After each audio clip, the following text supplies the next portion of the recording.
ये हमारे पास गाड़ी है, ये होंडा बिहार ये है गाड़ी ऑटो। जब मतलब के गियर लगाते हैं पहले रजिस्टर शिफ्टिंग होती है तो ये झटका लेती है, कड़क की आवाज़ आती है।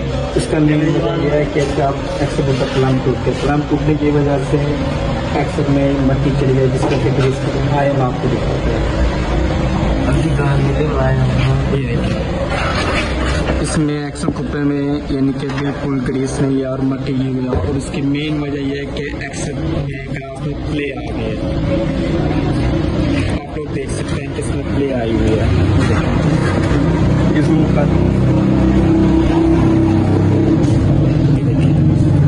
जिसकी वजह से गाड़ी झटका ले रही है और आवाज़ भी बहुत गंदी आ रही है।